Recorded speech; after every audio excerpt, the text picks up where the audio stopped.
Good afternoon. A man is being praised for his bravery for shooting an intruder after he and his wife were stabbed during a home invasion in the state's north.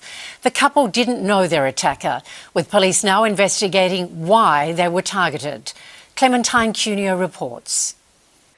This terrifying home invasion happened just after midnight when pensioner couple Keith and Diane Blessing were asleep in their rural property. Police say the couple was confronted by 34-year-old Joshua Trethewey, who'd broken into their Torrington property, which is about 60 kilometres from Tenterfield. The accused intruder allegedly stabbed Mrs. Blessing in the chest and stabbed Mr. Blessing across the abdomen, leaving them both critically injured. Despite his injuries, police say Mr. Blessing was able to arm himself with a knife in self-defence and wounded Trethewey. While Mr. Blessing was trying to call 000, police say he loaded a shotgun and fired one bullet in the stomach of Trethewey, who had again tried to access the property. The male occupant of the house has retrieved a firearm and he has fired a single shot at the male trying to re-enter the house, and he received a gunshot wound to the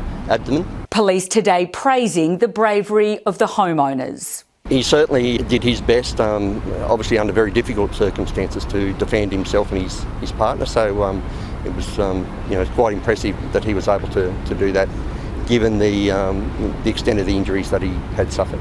The injured couple was airlifted to the Gold Coast Hospital, where they remain in a critical condition, while the alleged home invader was taken to Armidale Hospital for treatment and later charged with 2 counts of wounding with intent to murder. He remains under police guard while he undergoes treatment for non-life-threatening injuries. The alleged home invader is not known to the couple. Police now investigating why he was at their property. We'll have the full details for you tonight in our bulletin at 6 p.m. Thanks, Clementine. The government's controversial new tax reforms have cleared the first hurdle, rubber-stamped, in the lower house this afternoon. Live to our political reporter, Jasmine Turling's in Canberra. Hello, Jazz. The real challenge will be when the bill heads to the Senate.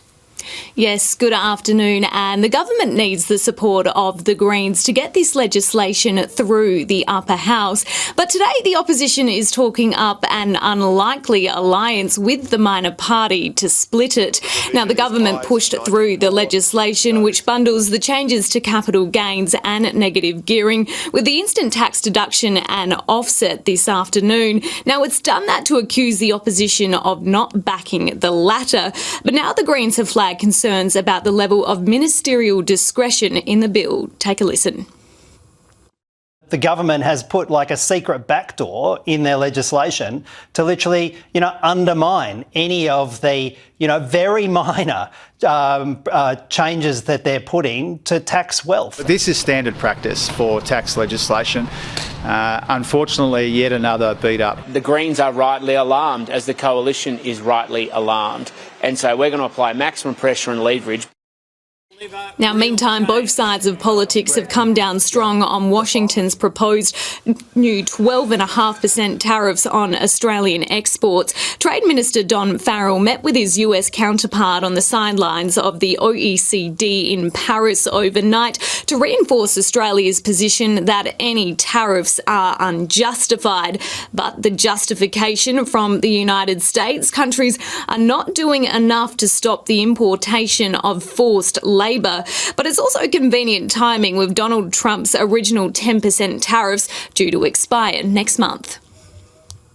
These tariffs are unwarranted, they're unjustified, and they're inconsistent with our free trade agreement with the US. They've been brought forward on trumped-up reasons here that don't hold water.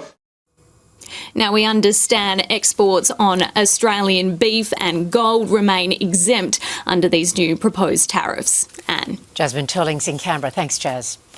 Legal argument continues in a Sydney court over a video of 2 Sydney nurses where they allegedly threatened violence against Israeli patients at Bankstown Hospital. Lawyers for the 2 nurses argue the video was recorded without their consent and is therefore inadmissible at trial. Do you think the jury deserves to see this evidence? Only admissible evidence should go before the jury. From the beginning of these proceedings, we have always challenged the admissibility of the recording, we have argued that it was a private conversation which was unlawfully recorded. The 2.5-minute clip was recorded by an Israeli influencer. The Crown argues it was recorded in Israel and can therefore be admitted as evidence. The judge has reserved their decision. There's a major split over planned new laws which will let medicinal cannabis patients legally drive after using drugs. While there are strict safeguards, the controversial bill has triggered a political backlash. Chris Meyer reports. Well, the state opposition has vowed to oppose proposed new driving laws for medicinal cannabis users, describing them as reckless. The new government legislation would see drivers using medicinal cannabis avoid penalties when they are tested in certain cases. If testing is positive, the driver would be banned from behind the wheel for 24 hours until lab results return. They would be given 2 separate warnings. If they're over the threshold, a third time within 2 years would see a 3-month licence suspension and a $700 fine. The drivers would be required to register with the Transport Department and have a valid prescription for medicinal cannabis. We don't want to treat people who are legally and responsibly taking cannabis as if they're criminals or affect their livelihoods by taking their licence away from them. The government says the changes would not apply to learner drivers and P-platers and for drivers found with alcohol in their system. The state opposition says it will oppose the new laws, saying they are not based on evidence about impairment. It's a reckless policy to have a 3 strikes drug driving policy. An injured child or an injured person does not get 3 strikes. We cannot turn the clock back. Campaigners and MPs supporting the new laws, confident they will pass the upper house. The ceasefire in the Middle East has been rocked by fresh strikes after an Iranian drone exploded in an airport terminal in Kuwait. The next 24 hours will be crucial, with President Trump saying the US and Iran are still talking. Miley Hogan reports from Washington. It was one of the most intense exchanges of fire we've seen since the beginning of the now very fragile ceasefire. Both Iran and the US exchanging strikes, both claiming it was in retaliation or self-defence. It appears that Iran was targeting Gulf countries hosting US bases. Kuwait's international airport sent into emergency shutdown after an Iranian drone attack killed 1 person and injured dozens more, according to local officials. The US military claim other Iranian missiles launched toward Kuwait and Bahrain were intercepted or fell short of their target.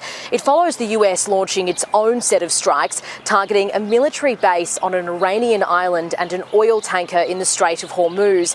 The tit-for-tat exchange threatening negotiations to find a lasting peace deal.